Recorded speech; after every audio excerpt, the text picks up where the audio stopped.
እግዚአብሔር ይመስገን እግዚአብሔር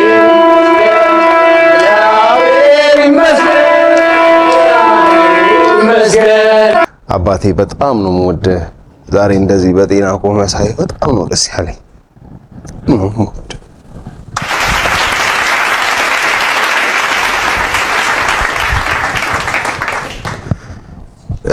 የኢትዮጵያን ሕዝብ ማመስገን ፈልጋለሁ።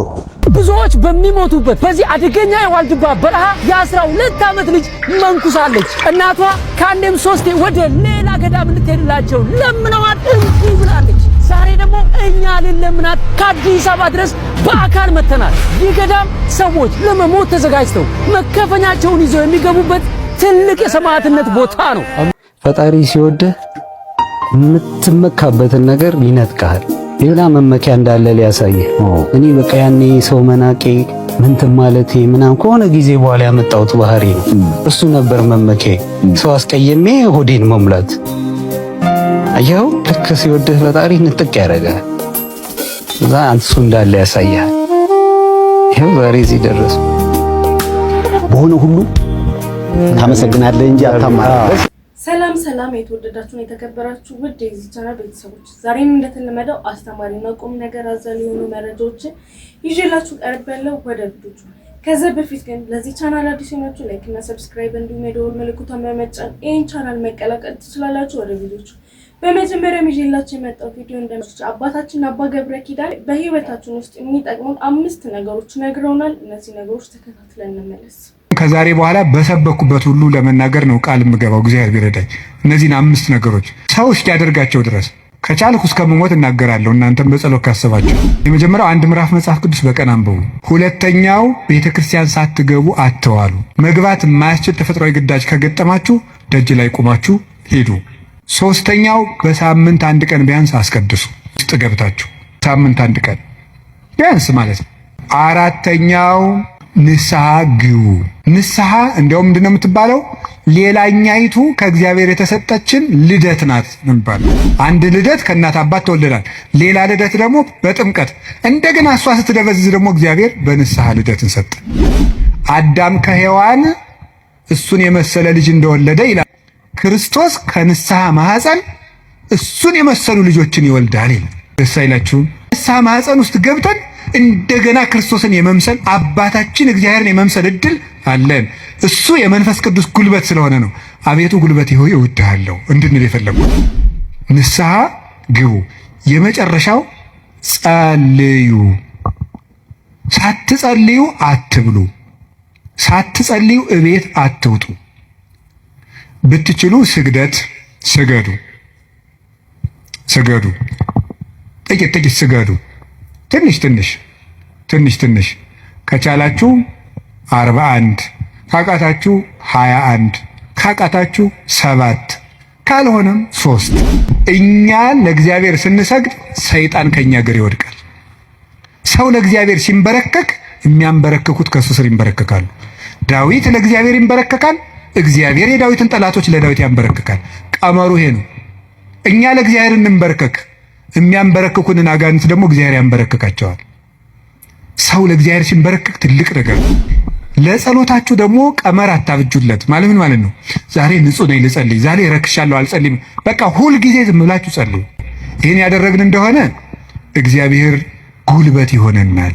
መድኃኔዓለም ለሁላችንም ጉልበት ይሆናል። ተመልካቾች ቪዲዮ እንደተመለከታችሁት ነው። ከቪዲዮ ምን ተረዳችሁ? ለህይወታችን ይጠቅሙናል ብለው ያሰቡትን ነገር ነው ያካፈሉን። ምን ተሰማችሁ? የሰማችሁን ነገር በድጋሚ ኮሜንት ላይ ጻፉልን። ወደ ቀጣይ ቪዲዮ እንሂድ። ስለ ፍልፍሉ ተመልካቾች፣ በመቀጠል ደግሞ ይዤላችሁ የመጣሁት በጣም ደስ የሚል ዜና ነው። ፍልፍሉ ወይም ደግሞ በረከት ወደ ቀድሞ ጤናው ተመልሶ ተመልካቾች በመቀጠል ደግሞ ይዤላችሁ የመጣሁት በረከት ወይም ፍልፍሉ ወደ ጤናው ተመልሶ ወደ ስራው እንደ አዲስ ጀምሯል። ስለዚህ አንዳንድ ቪዲዮዎችን ይዤላችሁ መጥቻለሁ። ተከታትለን እንመለስ። ተመልካቾች በመቀጠል ይዤላችሁ የመጣው ቪዲዮ ደግሞ በጣም ደስ የሚል ነገር ነው። ፍልፍሉ ወይም ደግሞ በረከት ጤንነቱ ተመልሶለት ወደ ቀድሞ ስራው ተመልሶ ገብቷል። ይሄን ቪዲዮም ተከታትለን እንመለስ። ምንድነው የገጠመው? እዛ ሆስፒታል ሆነ ምንድነው? እዛ አግዞን ነበርኩኝ እና እዛ ብዙ እግዚአብሔር ይስጥልኝ በጣም ነው የማመሰግነው ፈጣሪ እና አንዱን ለመጠየቅ አግዞን ያው የስትሮክ አይደል እንደዚህ ብሎ ገባ። ትንሽ የስትሮክ ሲያዝ እንደዚህ አይደለም ያደርጋል። አንተን ለመጠየቅ እንዲህ ብሎ ገባ። ለምን ኦሬዲ ህመምተኛ ነው ብለው ጥበቃዎቹ እንዲያሳልፉ ከገባ በኋላ አይዞ እኔም ቀና እያልኩ ነው ስለው አይ አንተ ለጠይቅ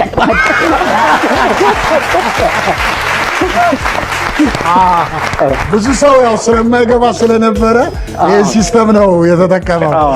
አንደኛው ሱፍ ነው ምንድነው ለብሶ እሱም አርጉ እንደው ለሚዲያ ምን ከሆነ እኔ እንጃ ገባና ቤት ሲመጣ ባለቤቴ ያው ብዙ ሚዲያ ላይ ሩቅ ነች መሰለኝ እንደኔ ቴሌቪዥን እንደሚሰራ እኔ እንጃ እና አንዱ ሱፍ አርጎ መጣ ዘፋኝ ነው ብላ አስገባቸው። ከገባ በኋላ እግሬ ላይ ወደቀ። ትንሽ በዚህኛው በኩል ያለው ይሸልል የለ እግሬ በሚሰማው በኩል ወደቃል። አልገባኝማ ምንድነው ምናምን ስለው አይ እንዳንተው ነው የሚያመኝ አሳከመኝ አለ። ስለዚህ ለሱም እንግዲህ በቀጣይ ሕክምናውን እንዲያገኝ ቃል ገብቶለታል። እኔም ቃል ገብቻለሁ። እኔም ህዝቡም እያሳከመኝ ስለሆነ እንጠራዋለን። ችግር የለም ጨከን ብዬ ከኔ መድኃኒት ሰጠው።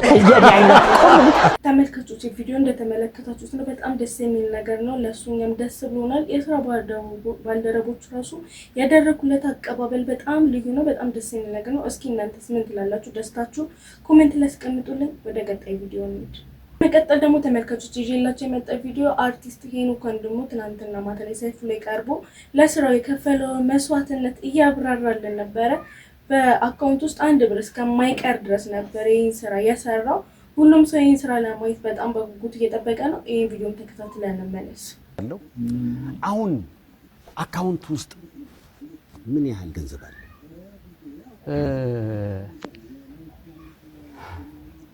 ጥሩ ነው ላውራው። መጨረሻ ላይ ሳይንስ ሙዚየም ነው የቀረጽኩት እና ወደ 200 ምናምን ሰዎች ነበሩ። ፕሮዳክሽን ማናጀሩ ላክ ይለኛል ምናምን እዚህ ጋር በቃ ብር ካላመጣ ኤክስትራዎቹ ለእያንዳንዳቸው በ1000 ብር ነው የመጡት። ሌሊት ስለሆነ ትራንስፖርት መክፈል አለብኝ። እንግዲህ ራሱ አሁን ጊዜው ሁሉም ሰው ጆተን ይሆናል፣ ያለ ፍራንክ አይሰራም እና በጣም ከባድ ነው ማለት አግዙኝ ነገ እዚህ ቀረጻ ቦታ አለ ብዬ በቮለንተር የሚመጣው 2 ሰው ምናምን። ከዛ በኋላ ሌላው ደግሞ እንደሚከፈለው ሲያይ እኔም አምጡ ይላል። ሀሳቤን መስማታቸውን በራሱ አፕሪሼት አደርጋለሁ። መጨረሻ ላይ 1000 ብር አካውንቴ ላይ ቀርቶ ልልክለት ለአንደኛው ልጅ ቆሙ እያጣደፈኝ እምቢ አለኝ አልሄዳለሁ። ሌሊት ጓደኛዬ ጋር ደውዬ ኧረ ተማን ዝም ብለህ እስኪ 100 ብር ምናምን ላክልኝ ምናምን አልኩት። ሌሊት 11 ተኩል ላይ ይሄ ያየው ቪዲዮ ከመቀረጹ በፊት እሺ። ከዛ በኋላ ኧረ ቴሌ ብር ላይ የለኝም ምናምን ብሎ 50 ብር ነው ምናምን ላክልኝ። ብቻ የመላኪያ ታክሷን አገኘው ማለት ነው። ዋው! ከዛ በኋላ ላኩለት ምናምን ሳይው 12 ብር የመጨረሻ ራፕ አፕ ስል። ስለዚህ የመጨረሻውን ነገር ተሟጣህ 12 ብር እስኪቀረኝ ነው ይሰጥ። ወደ ቤት እንዴት ሄድክ? እሱ ደግሞ ሌላ ታሪክ ነው። 2 ፌስታል ይዣለሁ የፕሮዳክሽን ልብስ ከሰዎች የተዋስኩት ምናምን ደንበል ጋ ነው ቤቴ ድሪም ላይነር ጀርባ ማለት ነው። 2ቱን ፌስታል ይዤ በእግሬ ነው ወክ ያረኩት። ወክ ለምጄዋለሁ ኦሬዲ ብዙ ጊዜ ሆኖኛል ከመኪና ከራኩኝ። ምንም በቃ እያሰብኩ ምናምን ጨረስኩት እያልኩ ወንድ ነኝ ጋሽ ቢሌ ስማ ይሄንን ወንድ ነኝ እያልኩ እየጮኩ እኔ አባቴን ቢሌ ነው የምለው ማለት። አንድ ቀን ደወለና ስማ ፈረጃን እስክትጨርስ ካሁን በኋላ አልደውልም፣ ለመጨረሻ ጊዜ ቻው ልበልህ፣ በዛውም ከሄድክ ሂድ፣ እየሄድክበት ያለው ነገር ደስ አይለኝም ምናምን አለኝ። ሌሊት እንዳልደውል በቃ ያው ትንሽ መም ስላለበት ምናምን እንዳረብሽ ወንድ ነኝ እያልኩ ጨረስኩት እንዴ ወፈፍ ያደረገኝ ሁሉ ነው የምመስለው። ጋሽ ቢሌ ወንድ ነኝ። ቪዲዮ እንደተመለከታችሁት ነው። በጣም ደጋግ ኢትዮጵያውያናችን እንዳሉ እየተናገረ ነው። ብዙ ሰዎችም አግዘውኛል ብሏል። ደስ የሚል ነገር ነው። በዚህም አጋጣሚ አንዳንድ ሰዎች ደግሞ የተለያዩ ነገሮችን አበርክተውለታል። ደስ የሚል ነገር ነው። እስኪ እናንተስ ምን ተሰማችሁ? የሰማችሁ ነገር ኮሜንት ላይ መጻፋችሁን አትርሱ። ወደ ቀጣይ ቪዲዮ እንሂድ። በመቀጠል ደግሞ ተመልካቾች በጣም የሚያስገርም ነገር ነው ይዤላችሁ የመጣሁት። በዋልድባ ገዳም አንዲት 12 ዓመት ታዳጊ መንኩሳለች። በዚህም ምክንያት እናቷ ወደ እኔ ላይ ስላት እምቢ ብላኛለች። እስኪ ደግሞ እናንተን ከሰማቻችሁ ብላ እሸቱን ልካቸዋለች። እሸቱም ከገዳማቶቹ መነኮሳት ጋር የነበረውን ቆይታ ባጭሩ አሳይቶናል። ተከታትለን እንመለስ። እኛ ከተማ ላይ ስማችን እንዲታወቅ በጣም እንፈልጋለን። እናንተ ደግሞ ገዳም ስትመጡ ስማችሁን ቀይራችሁ ሰው እንዳያውቃችሁ ተሸፋፍናችሁ አጎንብሳችሁ ነው መታወቅ አትፈልጉም? እግዚአብሔር ይወቅ እንጂ ከሰው መታወቅ ምንም ዋጋ የለውም። እግዚአብሔር ብቻ ነው። ሰው ቢያውቀኝ ምንም ማገኘው ነገር የለኝም። ትንሽ ቆይታ ወደዚህ መጣች። ኧረ በስመ አብ አሁን እቺ ገዳም ትገባለች ብዬ ግርም ብሎኝ ተወኩት። አዛዝም በደቂቃ ፍትላክ ብላ አደገች። ህፃን ወለተ ማርያም ለሁላችንም ታሪክ ናት። ከምን ጠብቆ በላይ ነው ሆነ ያገኘናት። ለምን ልጅቱ የህፃን አዋቂ ናት። እንደሚችል ሰው ላግዛችሁ ብዬ ተቀብዬ እኮ ነው ይሄን ሳንል መልሼ ደግሞ እንኩ ለማለት አፈርኩኝ። ልጅ እንደመሆኔ ማገዝ ግዴታዬ ነው፣ ግን አልቻልኩም። ልቅመሰው አባ ምንም አይለኝም። ምንም የአባቶች መንፈስ ቅዱስ ያሳድራል። የመንፈስ ቅዱስ ማደሪያ ያደርጋል። ከዓለም የተለየ ምግብ ስለሆነ ዓለማውያን የሚቸገሩበት ነው። መናንያን ግን እንደ ስኳር እንደ ማር የሚጣፍጣቸው እንደሞ ቅመሰው ይቅርብኝ አባቴ። ይሄኛው እንደዚህ የሆነ ይብስ የለ? አዎ ይሄ ይወሳል። ይሄኛው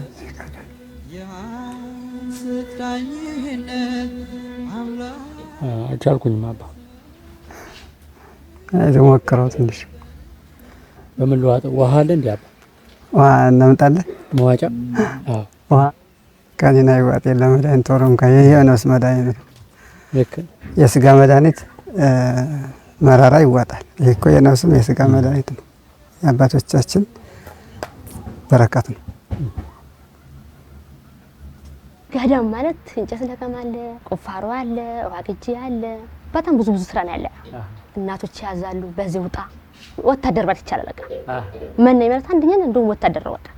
በዚህ ዳ በዚህ ውጡ በዚህ ውጡ። እሺ መከራ ያስተምራል፣ ብዙ ትዕግስት ያስተምራል፣ ትትና ያስተምራል። አረ ብዙ ነገር ነው ያስተምር። ገዳም ጸሎት ሰዓት አለው፣ የስራም ሰዓት አለ። እንጨት ለቅመን ከሆነ 3 ሰዓት ከሆነ 12 አቡነ 9 ጸሎተ ማርያም ደግመን ያን እንጨት ተሸክመን ወደ ቤታችን እንዳለን። ጉልበታችንና ጉልበታችን ሲረግፍ ማየት በጣም ያሳስበናል። የእርሱ አሁን ጉልበቱ እየደከመ መሄዱ አያሳስቦትም? የክርስቶስን መከራ ነው የሚያሳስበኛል። መከራው ነው እንጂ የኔ ጉልበት ምንም አይደል። ጭቃ ነው፣ ከጭቃ የተሰራ አፈር ነው። ባይ ቤት ተከፍተን እንማር እኛ ከላይ ለመድረስ ስንስገበገብ፣ እሷ ግን አጥርታ በቃ እንደ ብልጥ ልጅ በቃ አጥርታ መሄድ ነው የምትፈልገው። እና መምህሯ እስከሚያደንቋት ድረስ አሁን መልካ ማርያም፣ ውዳሴ ማርያም፣ ዳዊትን እስከ ግማሽ የተማረች ልጅ ናት። ተመልካቾች ቪዲዮ እንደተመለከታችሁ ነው። በጣም ደስ የሚል ገዳም ነው። በዚህም ልክ ደግሞ በጣም ሪስክ ያለው ነገር እንዳለ ተመልክተናል። እናንተስ ምን ተሰማችሁ? ስለ ቪዲዮ ሰማችሁን ሀሳብና አስተያየት ኮሜንት ላይ አስቀምጡልን። ወደ ቀጣይ ቪዲዮ እንሂድ። በመቀጠል ደግሞ ይዤላችሁ የመጣው ቪዲዮ የአርቲስት ነፃነት ወርቅነህ ሚስት ቅዳሜን ከሰዓት ላይ የሻይ ሰዓት ላይ ቀርባ ስለነበራቸው የትዳር ቆይታ አንዳንድ ነገሮችን ያብራራች ነበረ። ይሄን ቪዲዮን ተከታትለን እንመለስ። ግን የሚቆጨኝ ነገር አይኑ ቤተሰቦቼ ጓደኞቹ ከአርብ ጀምሮ ነበረ አብሯቸው የነበረው። ለኛ ያን እድል አላገኘንም። አጠገቡ ደርሰን አልነካነውም፣ አልተሰናበትነውም።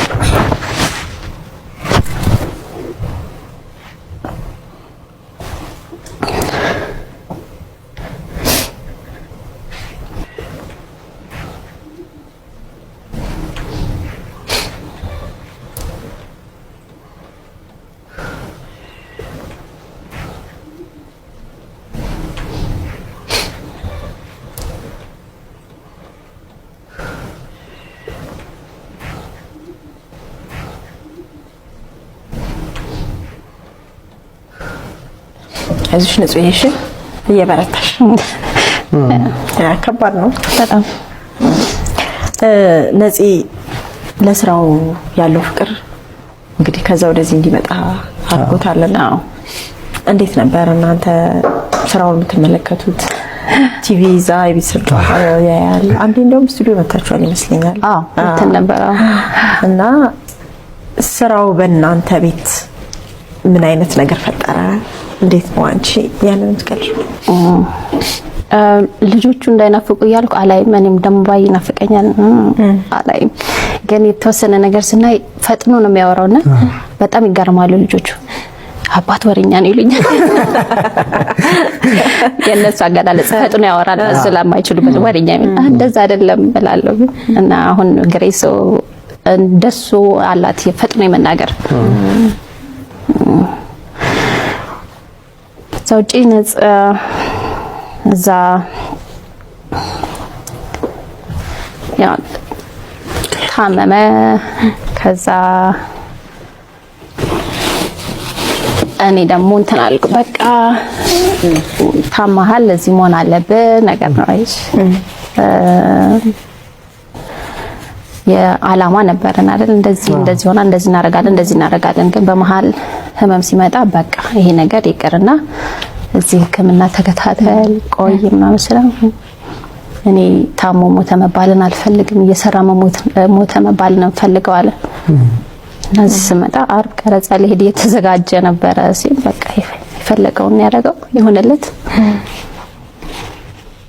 ለሱ ቢሆንም እኔም የፈቀድኩት የሱን ሐሳብ ለማሳካት ልጆችም ይሄን ገብቷቸዋል ትንሿ አባታችን ከኛ ይበልጥ ስራውን ይወዳል ትለኛለች እሱ ግን ህዝብን ነው የሚወደው ህዝብ ማስደሰት ሰው ማሳቅ ነው የሚወደው ይሄን ነገር እንዴት አንቺን እኛንም ይወደናል ህዝብም ይወዳል ብሎ ለመንገድ ከተልተንሽ የተለየ አጠራር አለው አንቺ የሚጠራበት ነው ጽዬ ወይም ጽሎ በቃ ሌላ ምን አይጨመርባት ከነፂ ህልፈት በኋላ የህዝቡን ሀዘን ተመልክተሽ ከዛ ውጪ ምንም ማለት እስከሚያቅተን ድረስ ያው ህይወት ይቀጥላል እኛም ስቱዲዮ እንገባለን እንሰራለን ሁሌ በልባችን አለና አውቀዋለን የህዝቡን ስሜት ግን እንዴት አስተናገድሽ እኔ እላለሁ እኔ ባለቤቱ ነኝ የልጆች አባት ነው እኔ እንደዚህ ያዘንኩ ህዝቡ ሲያዘን ምን በወጣቸው ነበር ስለኝ ነበር ግን እነሱም ወዶታል እነሱም የህዝብ ነው ህዝብም ወዶታል ከብዳል እኔ እንደዚህ ከበደኝ እነሱ አንድ መስሪያ ቤት ሄጄ ነበር መሶብ ገና ስታይኝ ማልቀስ የጀመረችው ከብደ ነበር ሰውን ደሞ ሲያጽናኑስ አው ማካሪ አስማም ነፂ ነበር የሚያወራኝ ምንም ነገር የሚነግረኝና ያን ነገር አግኝቻለሁ ከተለያየ ህዝብ አይዞሽ ቃላታቸው አመራረጡ ምናምን ደርሶልኛል በህዝብ አመሰግናለሁ ያለውን ነገር መስጠት ያለውን ጥቅም በነፃነት ከዚህ ቀደም ባስፋው አይተናል ሰው ያለውን ነገር ማለት ድብቅ የሆነ ማንነት የሌለው ፍለፍት የሆነ ሰው ያለውን ነገር የሚሰጥ ሰው ሰዎች ውስጥ ምን ያክል ሊገባ እንደሚችል መማሪያ ናቸው ነፂም አስፊቲምና የነፃነትን ያው እንዳነሳሽው ነው እኛ እንኳን እንደ ቤተሰብ ስለሚሆን አንድ ጣቢያ ላይ ስለምንሰራ በተለያየ አጋጣሚ ብዙ ሰዎች የተሰማቸውን ሀዘን የተሰማቸውን ነገር የገለጹልን ልክ ላንቺ እንደሚገልጹት ነውና እሱን እንጋራለን ከነፂ ህልፈት በኋላ እንደ እናት እንግዲህ ልጆቹ አንቺ ጋር ነው ጥያቄም ቢኖራቸው ምንም አይነት ነገር ሲኖራቸው ካንቺ ጋር ነው በደንብ የሚቀራረቡትና ከነፂ በኋላ ያለው ህይወት ከባድ እንደሚሆን ምንም ጥያቄ የለውም ከልጆቹ ጋር ያለውን ትንሽ ነገር ብናነሳ ሰው ማወቅ ስለሚፈልግ ከባድ ነው ላንቺ እናቀር ከባዱ ነገር መንገር ነው ለን አባታችሁ የለ ተመልካቾች ቪዲዮ እንደተመለከታችሁ ነው ህዝቡ በጣም ብዙ ነገር ሲል ነበረ እሷም እንግዲህ ምላሽ ሰጥታለች እስኪ እናንተስ ምን ተሰማችሁ የሰማችሁ ነገር ኮሜንት ላይ አስቀምጡልኝ ወደ ቀጣይ ቪዲዮ እንሂድ ተሙጂላችሁ የመጣሁት አሁን ተበርሲሳ በእርዳታ ድርጅት ስም አንዳንድ ነገሮችን የተሰበሰቡ ነበር ግን የተሰበሰቡ ነገር እስካሁን ምንም ነገር አልተገኘላቸውም ይሄን ነገር ሙጂላችሁ መጥቻለሁ ተከታትለን እንመለስ ኢትዮጵያ ውስጥ የበጎ አድራጎት ድርጅቶች ነን በጎ እናረጋለን ደጎች ነን እናበላለን፣ እናጠጣለን፣ የታመመን ጠይቃለን፣ እናርዛለን የሚሉ አይዋቸው እስቲ ባለቤቶቹ ነው አይዋቸው እስቲ አንዲት ነገር የደግነት ሴንስ ውስጣቸው ስሪታቸው ሲጀምር የክፋትና የሌብነት ነው። ስታዩዋቸው እነዚህ ሰዎች የደግ ሰዎች አይደሉም። በመቼውስ እዚች ሀገር ላይ ደሃ በዝቷል። ደሃ መጫወቻ ሆኗል። በደሃ ስም ነጋዴዎች ናቸው። መንግስት የሕክምና መሳሪያዎችንና መድኃኒቶችን እንደዚህ ለህሙማን የሚያስፈልጓቸውን አጋዥ ነገሮች በነፃ እንዲያገኙ ፈቅዶላቸዋል። እነሱ ሂውመን ሄር ነው የሚነግዱልን። ሌላው ይህ አካባቢ የገንዘብ ዝውውር ቦታ ነው። ብዙዎቹ እነዚህ የእርዳታ ድርጅቶች ሲጀምር ወይን ሃይማኖት ላይ ተቀርቅረዋል። አይዋቸው ወይም ሙስሊም ናቸው ወይም ክርስቲያን ነን ይላሉ አይዎች ናቸውና እነዚህ ተቀርቅረው እዛ ወገንተኛነት አልነኬ አይነት መንፈስ እንዲኖራቸው አድርገዋል። ከዛ በኋላ ነው ይሄን ነገር የሚሰሩት። መኒ ላውንደሪን ይሰራሉ። የአራጣ ቦታዎች ናቸው። ከፍተኛ ወንጀሎች የሚፈጸሙባቸው ናቸው። አሁን ላይ የአሜሪካን የእርዳታ ድርጅት ከአፍሪካም ሆነ ከመላው ዓለም መውጣቱን ተከትሎ በጣም የበዙ በጎ አድራጊ ነን ባዮች አንድ ቀን ማርያም ትስጥ ተብለው የማያታወቁ ሰዎች ጭምር ነው በጎ አድራጊ ነን ብለው የመጡብን። አላማቸው ሌላ አላማ ነው ይዘት እየተንቀሳቀሱ ያሉት። ባለ 7 ከለር ባንዲራዎች እነሱ ነው እየጋለቡ ሀገራችን ላይ እንግዲህ በዚህ ደረጃ ሊሸጡን የተዘጋጁ ሰዎች ናቸውና መንግስትና የሚመለከታቸው አካላት ሀይ ብትሏቸው ካሁኑ እነሱም ብቻ ሳይሆን ሳኮ የተባሉ የብድርና ቁጠባ ተቋማትም ጭምር በከፍተኛ ሁኔታ የነዚህ ህገወጥ ድርጊቶች ተሳታፊ ናቸውና ይመለከተናል የምትሉ አካላት ጥቆማው ይድረሳችሁ። ማስረጃ የምትፈልጉ ከሆነ ልናቀብላችሁ ዝግጁ ነን። ቪዲዮ እንደተመለከታችሁ ነው ይሄ ነገር ተገቢ አይደለም እያለ ነው አሁን ተበርሲሳ። እናንተስ ምን ትላላችሁ? የተሰማችሁን ነገር ኮሜንት ላይ አስቀምጡልኝ። ወደ ቀጣይ ቪዲዮ ነው። በመቀጠል ደግሞ ተመልካቾች ይዤላችሁ የመጣው ቪዲዮ ቦኒ ቲክቶከሯ ቦኒ ራሱ እንዳጠፋች ሁላችንም እናውቃለን። በእሷ ዙሪያ ደግሞ በምን ምክንያት እንዳጠፋች ያው እንደተባለው ነው፣ ግን እስካሁን ፖሊስ ጉዳዩን እያጣራ ነው። ይሄን ነገርም ተከታትለን እንመለስ። ሰበር ዜና! የአዲስ አበባ ፖሊስ ኮሚሽን የቦኒ ሞት ተከትሎ አዲስ መረጃ አውጥቷል። ብዙዎች ያለቀሱላት፣ ብዙዎች የጮሁላት ቦኒ የመሞቷ ምክንያት ብዙዎችን ለሁለት ከፍሎ ያከራከረ ጉዳይ ቢሆንም ዛሬ ማለዳ ላይ የአዲስ አበባ ፖሊስ ኮሚሽን አስቸኳይና ግልጽ የሆነ ምርመራ ማድረግ መጀመሩን አስታውቋል። ወጣቷ በአዲስ አበባ ክፍለ ከተማ ሳንሱሲ አካባቢ በሚገኝ መኖሪያ ቤቷ ሕይወቷ አልፎ መገኘቱን ተከትሎ ፖሊስ የሞቷን ትክክለኛ መንስኤ ለማወቅ የተለያዩ ማስረጃዎችን በማሰባሰብ ላይ እንደሆነ ገልጿል። ፖሊስ መኖሪያ ቤቷ ድረስ በመሄድ የመጀመሪያ ዙር ማጣራት ያደረገ ሲሆን በወቅቱ ቤቷ ተዘግቶ የነበረ ቢሆንም ፖሊስ ወደ ውስጥ በገባበት ወቅት አስክሬኗ መጸዳጃ ቤት ውስጥ ተገኝቷል። ምርመራው በአሁኑ ጊዜ እንደቀጠለ ሲሆን ፖሊስ እንደተመለከታችሁት ነው። ፍትህ ለቦኒ እያላችሁ ኮሜንት ላይ ጻፉልኝ። ወደ ቀጣይ ቪዲዮ እንሂድ። ከዚህ በመቀጠል ደግሞ ይዤላችሁ የመጣሁት ቪዲዮ ሰመራ ባለ አንዳንድ ነገሮችን ይዞ ልመጣ። ይሄንን ተከታትለን እንመለስ። ቀበሌ ትገባለህ፣ መታወቂያ ስጡኝ፣ ነዋሪ ነህ? አይ ሟች ነኝ። ምን አይነት ደረቅ ጥያቄ ነው? እኔ ነዋሪ ነው ይመጣ ነዋሪ ወኝማ መጣው። አንተ ራስ ምንድን እዛ ያለው እስቲ 3 ቁጥር ሄድና እንትናን ወይዘሮ እንትናን ፋይሌን ፈልጊው በላት። ጆሲ ትፈልጓች የለም 9 ቁጥር ሄድሽ እኔ ያለው አይደል በቃ መዝግቡኝ ካለው መሸኛ አምጣ። የት ነው የምሸኘው? እዛው ያለው ሰውዬ ወይ ሻኙኝ ከዛ ሰፈር። እኔ ግራ እኮ ገባን እኮ መመሪያ አልወረደልንም። ከየት ነው የሚወርደው? ከሰማይ ነው? ምክንያታችሁ ራሱ የማያምር ሰው የሚያሳምነኝ ምክንያት ካለ ከቤት ያልወጣም። አሳምነኝ አንተ እንዳልወጣ አድርገህ እንዲህ ስለሆነ ባሪያው እዚህ ቢሮ እንዳደርስ ካሁን በኋላ በለኝ። አልመጣብህም፣ መቼም አልመጣብህም። ግን ኮንቪንስድ መሆን እፈልጋለሁ። ሰው ኮንቪንስድ መሆን ይፈልጋል እኮ። ዝም ብለህ መመሪያው አይፈቅድም ትለኛለህ። ምን ስለሆነ የማይፈቅደው? አይፈቅድም ብያለሁ፣ አይፈቅድም ወደ ሌላ ህጋዊ እርምጃ ከመሄዳችን በፊት ይላል። ማሳመን ሲያቅተው ሁሌ ወደ ሃርድ ኮር ጃስት ባለ ትወጣለህ በርግገህ። ቪዲዮቹ እንደተመለከታችሁ ናቸው። እስኪ እናንተስ ምን ተሰማችሁ? ሰመራ ባሪያ ማይወደው የለም። እስኪ እናንተም የተሰማችሁ ነገር ኮሜንት ላይ አስቀምጡልኝ። ወደ ቀጣይ ቪዲዮ እንሂድ ተመልካቾች። በመቀጠል ደግሞ ይዤላችሁ የመጣ ቪዲዮ በረከት ገበያ በፖሊስ እየተፈለገች እንደሆነ ሁላችንም እናውቃለን። በዚህ አጋጣሚ ደግሞ ከሀገር ወጣለች እየተባለ አንዳንድ ወሬዎች እየተናፈሱ ነው። የቪዲዮም ተከታትለን እንመለስ።